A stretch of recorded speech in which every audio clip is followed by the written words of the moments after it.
Women are my windmills. I tilt at them. I'm like a knight of old, wandering the land. Don Quixote, yeah? In a manner of speaking. A British Don Quixote.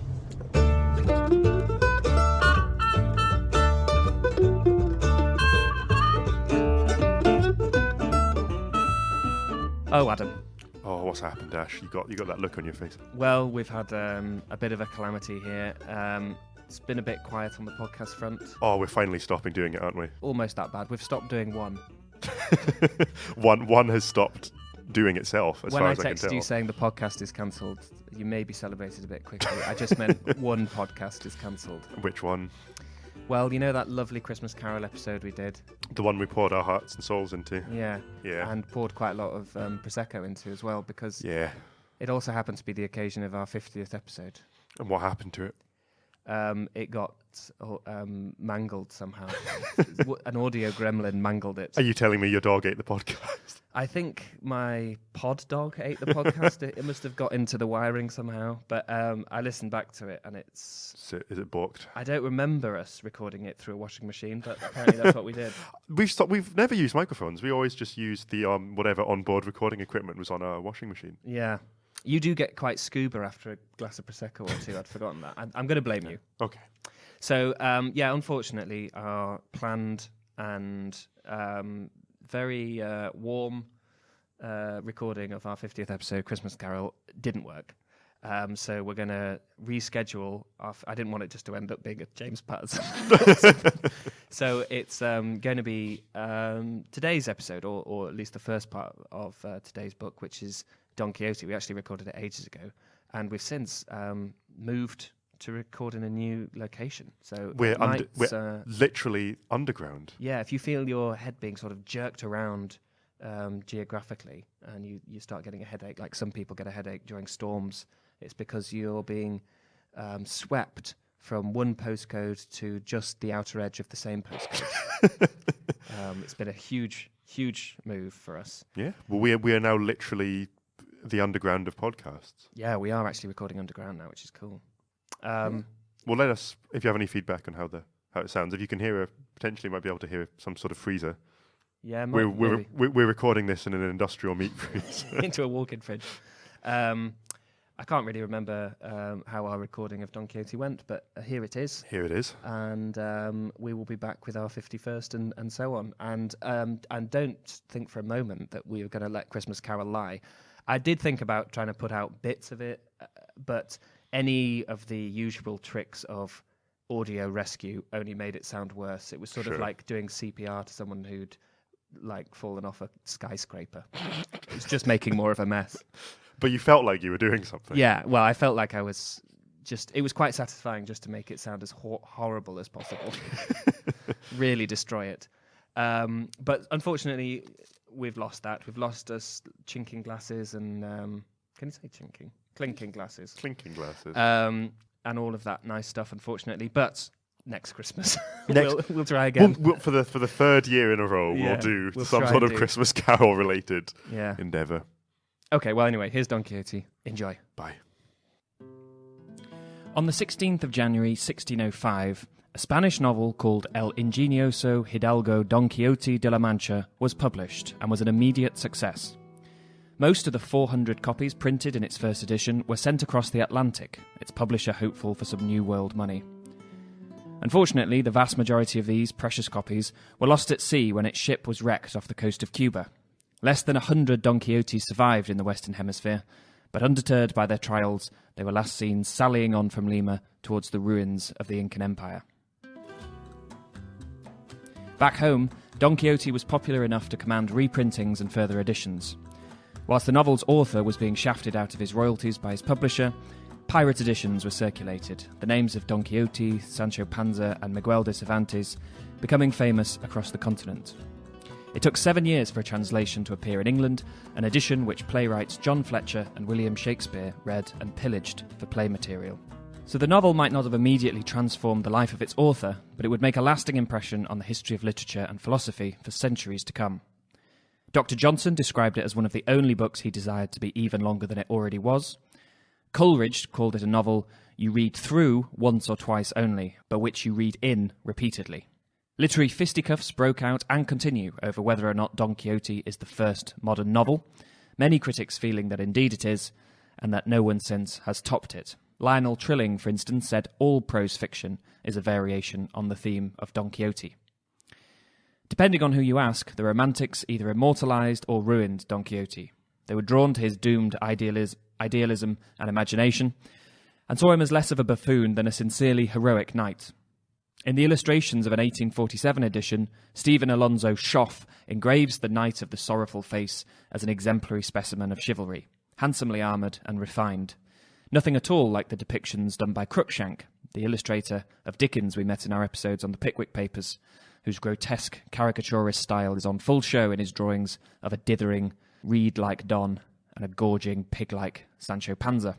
The romantic response to Don Quixote was sympathy. William Wordsworth, in Book 5 of his Prelude, reads the recorded history of the Mad Knight and finds, in the blind and awful lair of such a madness, reason did lie couched. Alexander Pope concurred. Don Quixote, he said, was the most moral and reasoning madman in the world. Many are drawn to the comedy of the knight-errant, and you have limitless potential for it with a main character who bases everything he sees on error. And on top of that, you have masses of toilet humour in the book, which occasionally approaches gross-out excesses. There is Sancho Panza erupting at both ends, and only a chapter later having the venerable knight vomit in his face. Yet following World War II, André Malraux said only 3 books are truly meaningful to the survivors of prisons and concentration camps: The Idiot, Robinson Crusoe, and Don Quixote.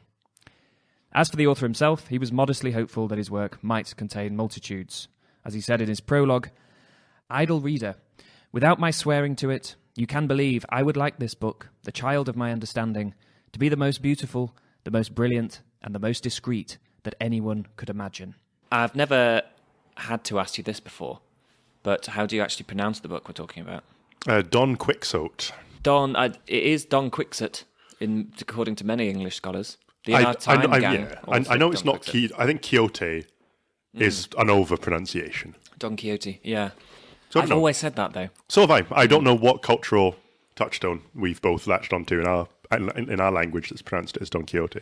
Because I read that the X in Castilian was a sh sound. Interesting. So Don Quixote. Don Quixote, yeah. And then eventually the Spanish adopted it as Quixote with an H and now a J.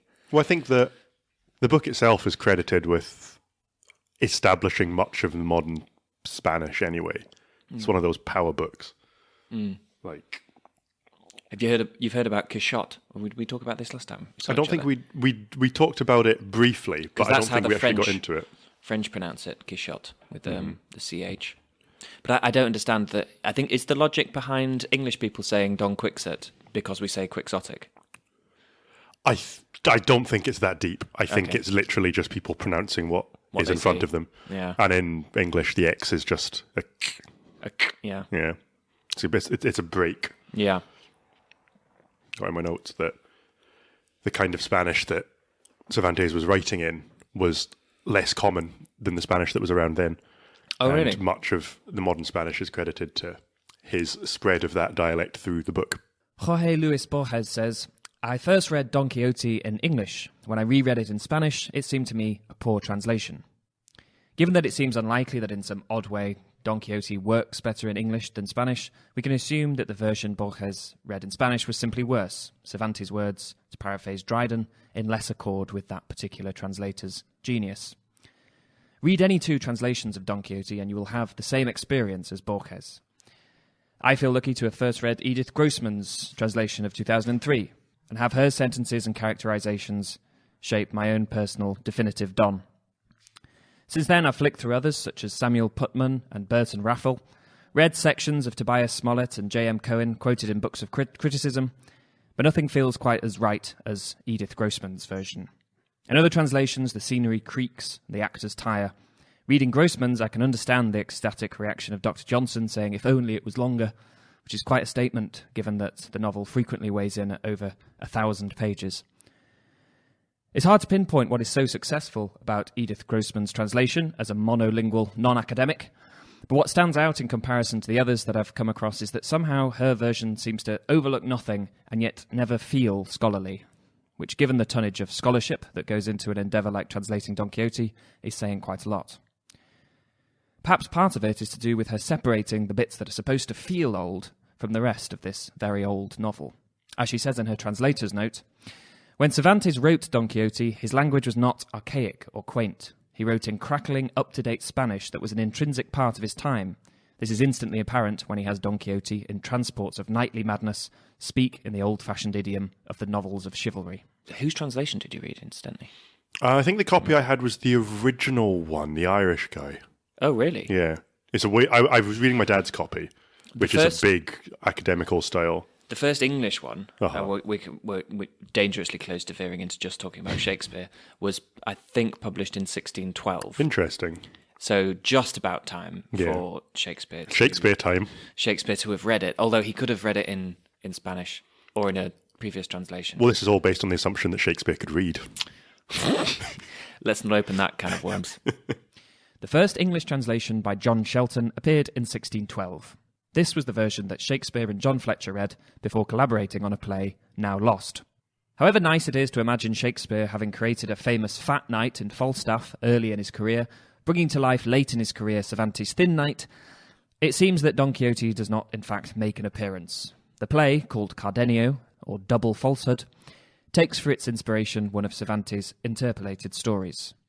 In part 1, the Don and Sancho meet a madman raging in the mountains. When they confront him, he tells them the sad tale of his love, Lucinda, stolen from him by the wealthy Don Fernando. This is one of the standalone novellas towards the end of Don Quixote's first part, including one called The Captive's Tale, which bears a great resemblance to Cervantes' own experience as the prisoner of pirates.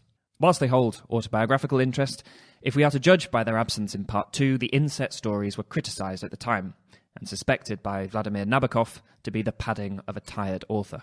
I hadn't realised how episodic it was before I started reading it. Yeah. This is the day that they do this thing. This is the day they free some slaves. Yeah. You know. And not only that, but this is the day they bump into a slave who just tells them his whole life story, and it goes on for shockingly long. Well, do you know why that's so long? It's him. Yeah, Cervantes was a slave in Algiers. Yeah, well, he was. He joined the Spanish army and fought at the Battle of Lepanto, and then pressed into a kind of forced servitude. Yeah. So he at that actual battle he fought bravely, received at least 2 wounds, and had his left hand paralysed. I just gestured with my right. And then later he was captured by Turkish pirates and then enslaved for about 5 years. Yeah, and then he was in jail for a while as well. Yeah, more than once, I think. Yeah. His father was the same, Rodrigo. They'd moved around a lot when he was young, and so he saw quite a lot of Spain.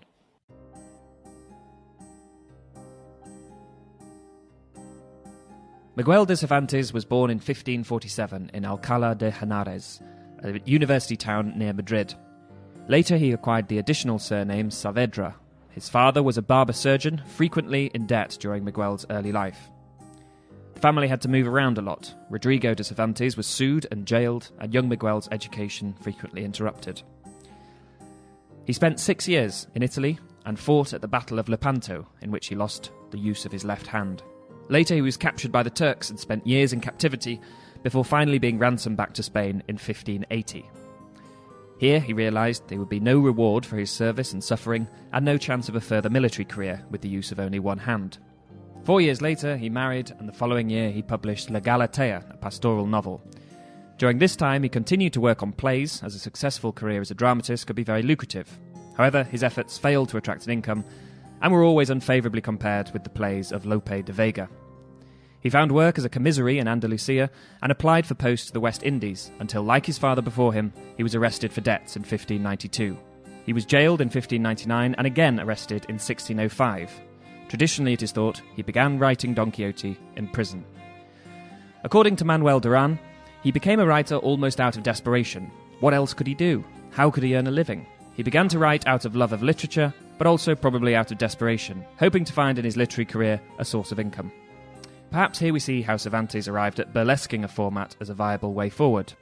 Writing a famous and traditional type of tale about a questing knight would have market appeal, But in order to keep himself interested, he subverted its usual characteristics and wound up creating a character who rode straight out of tales of chivalry and into modern fiction. I'm gonna say Nabokov said loads of times like he's the coolest kid at school and I've just run around the corner. But he called it a scarecrow masterpiece, saying that it was pegged on. I think that's fair. I think there are the bones of greatness. I think one of the most interesting things he said is he reckoned that it started out as a long short story. He said that the first Sally of Don Quixote reads, it has a moral, it's neat, it's kind of on track. It's got a beginning, middle, and end. And then he just kept writing and then he thinks he got carried away and it was too good an idea. But would it... So do you think it would actually... If you were to read it as a series of short stories with the same characters in them, as opposed to a novel? I think after that, it's not a series of short stories. That, you probably could put it down then and go, like, I understood everything. But you'd miss out on Sancho Panza. Somewhere in La Mancha, in a place whose name I do not care to remember, a gentleman lived not long ago. One of those who has a lance and an ancient shield on the shelf and keeps a skinny nag and a greyhound for racing.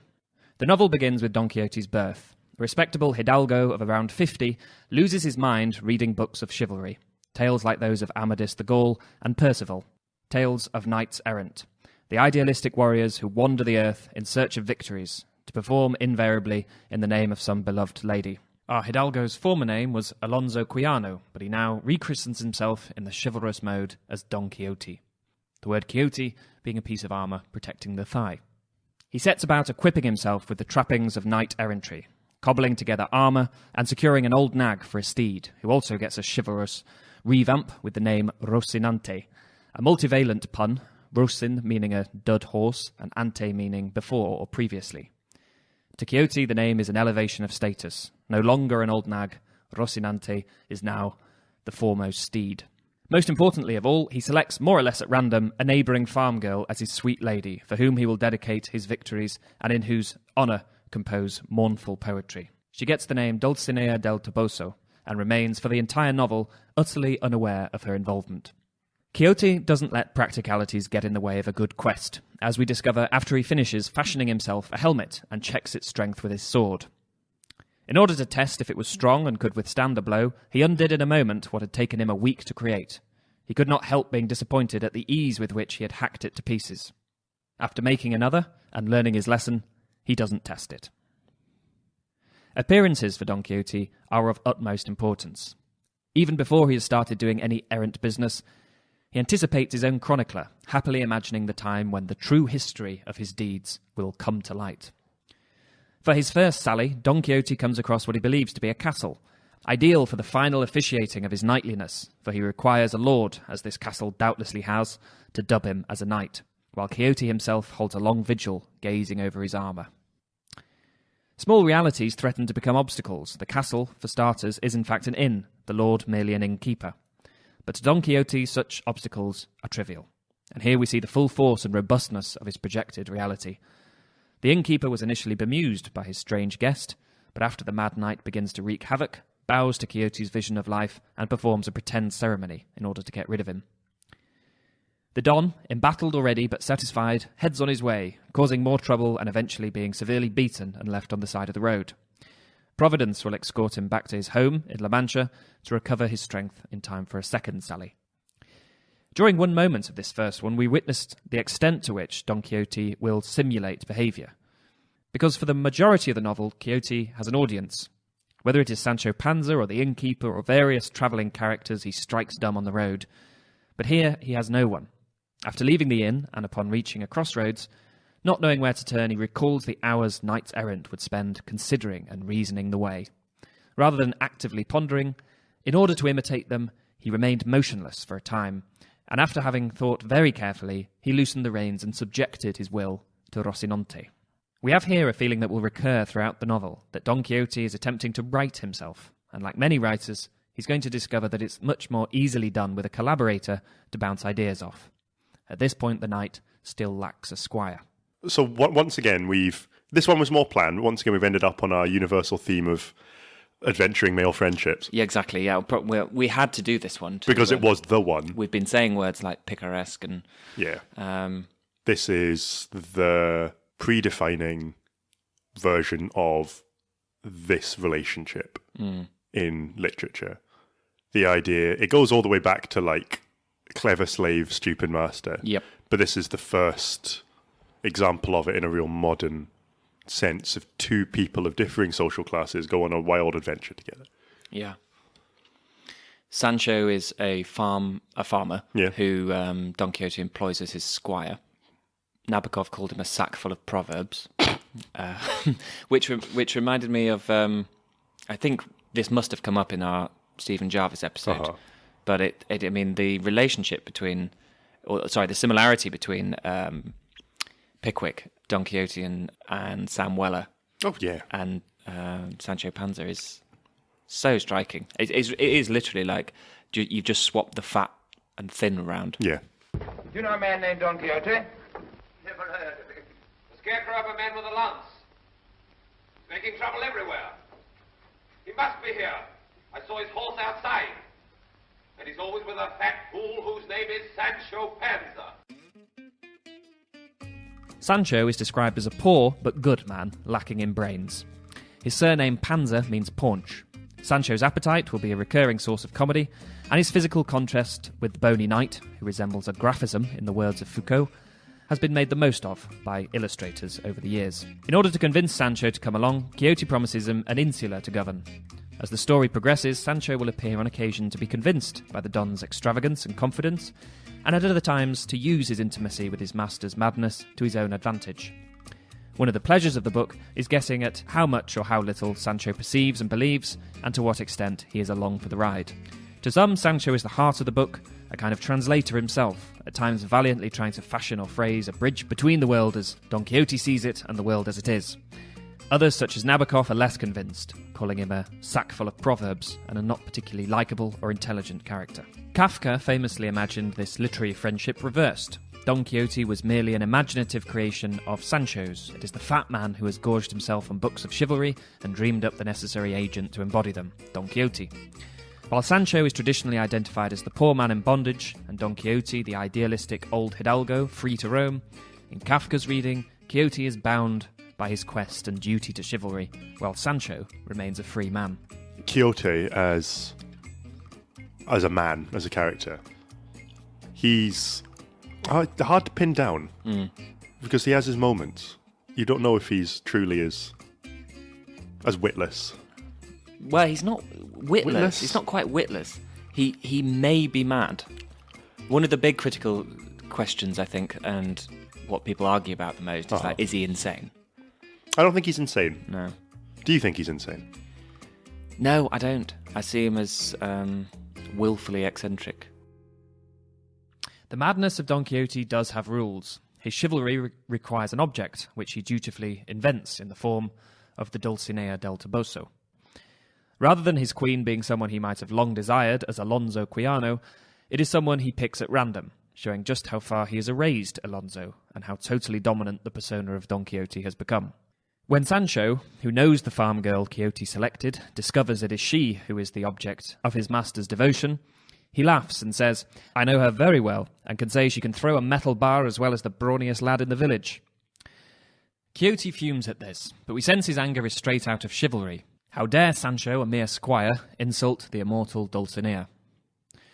The possibility that as Alonso Quijano he might have questionable tastes is never considered.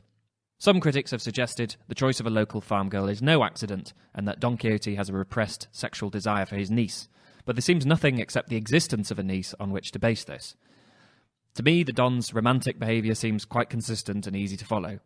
Throughout the novel, he is often surrounded by beautiful young women. At the conclusion of this first part, there is a veritable pile-up of beautiful females, all described as looking even more beautiful than we can possibly imagine.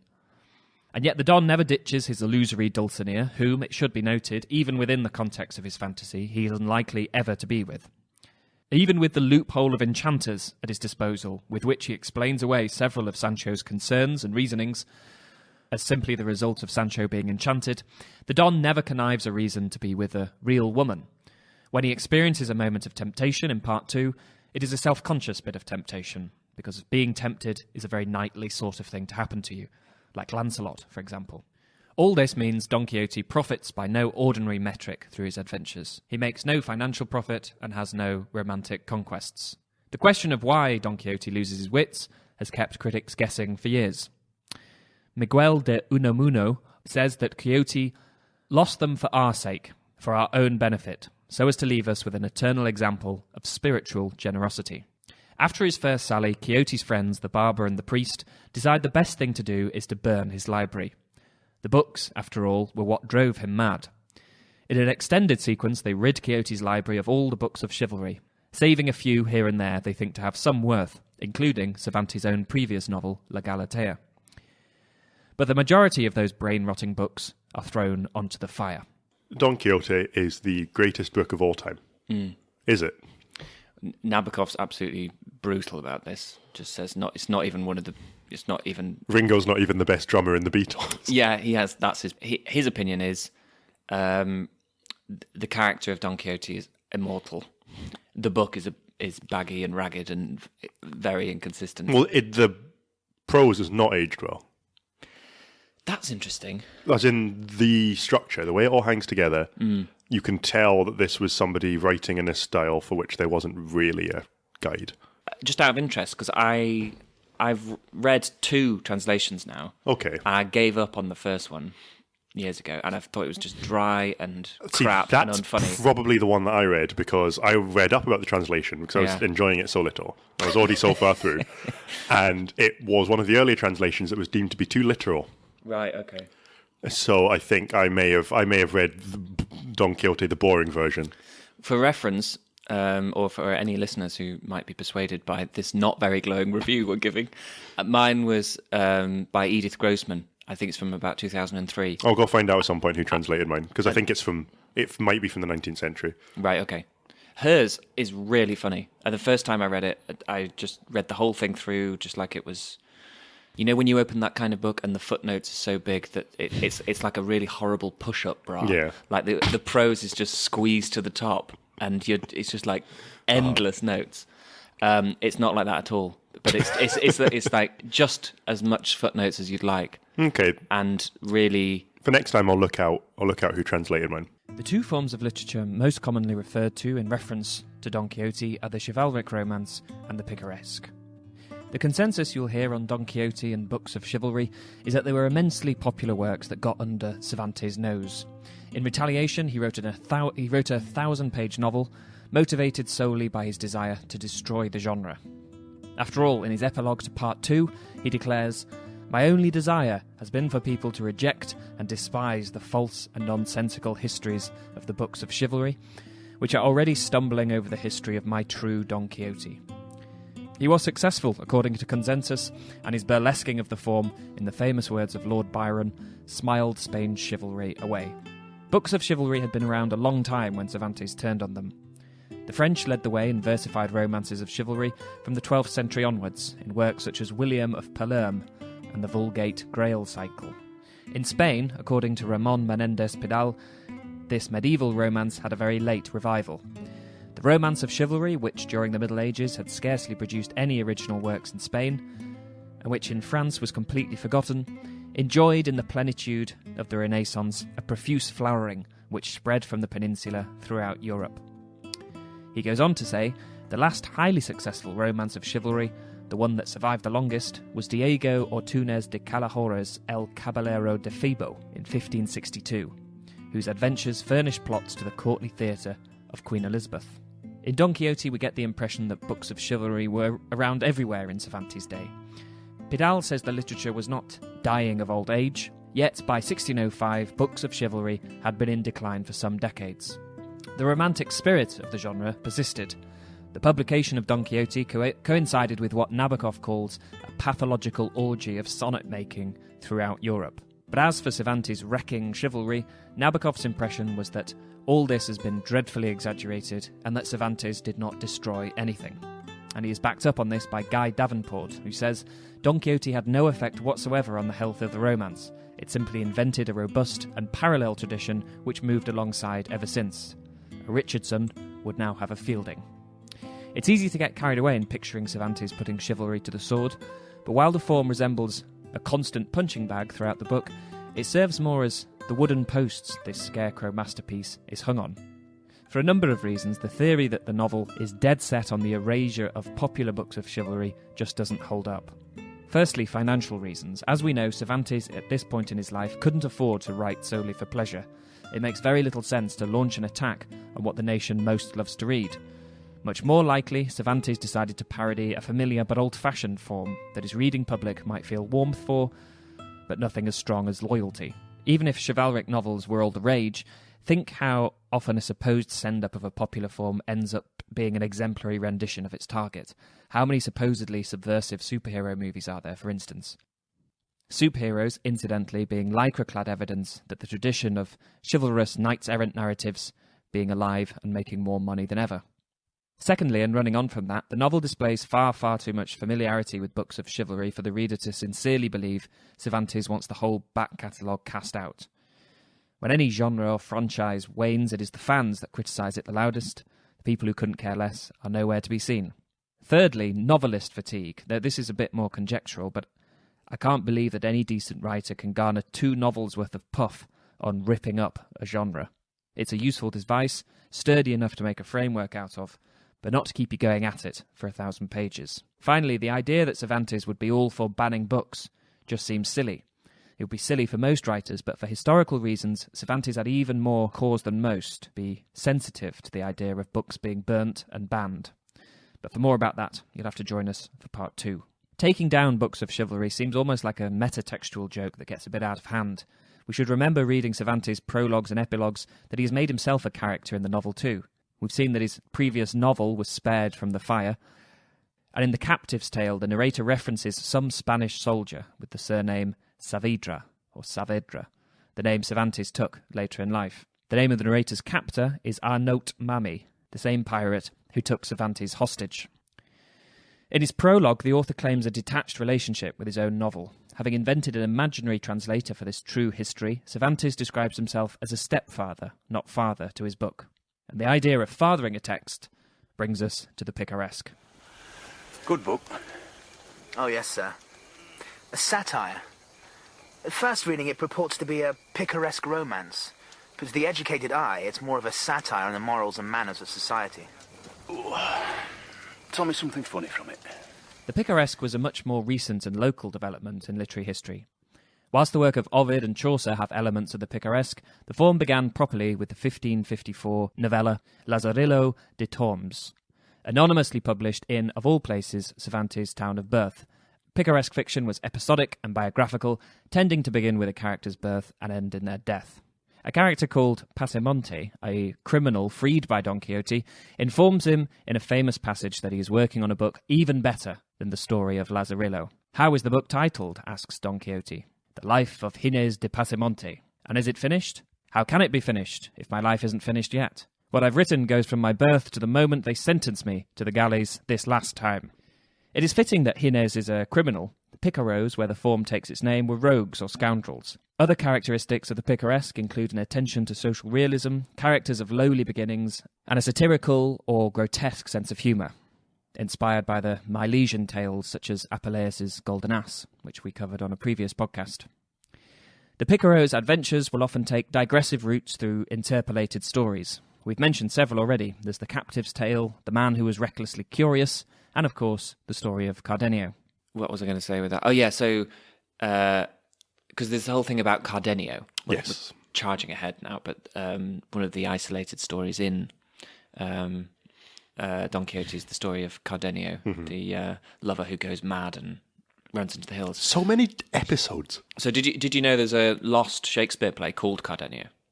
I did not. And the supposition has always been it's an adaptation of that story from Quixote. Oh, it would be lovely if it was. I know, but it has never been found. It's enticed. Is it one of these ones that's been found in like a playbill or in a footnote or something? Yeah, I'm sure I really need to dig out this story because I was talking about this recently to someone. But it was discovered, and it was huge news for like a week, and then it all went quiet. I think it's time to tell people that we're transitioning into a fully conspiracy-based podcast. William Shakespeare, hear her real story. All caps. All caps. William Shakespeare, not dead? Having dug up this story of the finding of Cardenio, or double falsehood, I find that it is based on a 1727 revision of Shakespeare and Fletcher's play by Lewis Theobald, which, with painstaking paleontology, someone has de-Theobalded in order to get an approximation of what Shakespeare and Fletcher wrote. If you want to read more about it, look up Gary Taylor. He's the man who's reconstructed it. And this won't be the first conspiracy we encounter in Don Quixote. The major one will be discussed more in part 2, but for Patreon listeners, we have also recorded a one-off literary conspiracy special, where Adam and I look at some conspicuous examples of literary fraud over the years. You can check it out at patreon.com/earreadthis. But for now, back to part 1 of Don Quixote. According to Roberto González Echevarra, Cervantes learned from the picaresque but rejected 2 of its crucial elements: the deterministic quality of life deeply scarred by a painful youth, and the first-person narrative. Echevarra finds it fitting that Don Quixote finds himself in the hands of a priest and a barber. One is caretaker of the soul, the other of the body. They did more than just trimming hair, barbers. In Cervantes' time, barbers, like his father, were surgeons too, responsible for bloodletting, bone setting, and so forth. The chivalric hero, whose style of romance is appreciative more than erotic, who is an idealistic wanderer, seems worlds apart from the earthy rogue of the picaresque. But as Echevarra says, the hero, like the picaro, is a fugitive from justice. Chivalric romances and picaresque novels do not clash in Don Quixote. They both live within the mad hidalgo. And you can read the novel in either style: the picaresque adventures of a madman called Alonso, rambling through a contemporary, dilapidated and baffled Spain, or take Quixote at his word, and see it as his chivalric struggle against the usual giants, but also the enchanters, who would convince your squire they are not giants, but windmills. In his lectures on Quixote, Vladimir Nabokov plotted out episode by episode Don Quixote's victories and defeats, favouring how they play out within the delusion over whatever the actual events are. At the end of the first book, Nabokov's score is tied, 13 victories to 13 defeats. It is a weakened Don who returns to his bed in La Mancha, staring at his friends with eyes transfixed, not understanding where he is. His first adventure is now over. Cervantes ends by half-promising a sequel and signing off with words that will come back to haunt him. Perhaps another will sing in a better style. Next time we will discuss the second part of Don Quixote, published a decade after the original, find out how changed our characters are and see what strange new enchantments they have to overcome. Until then, happy reading.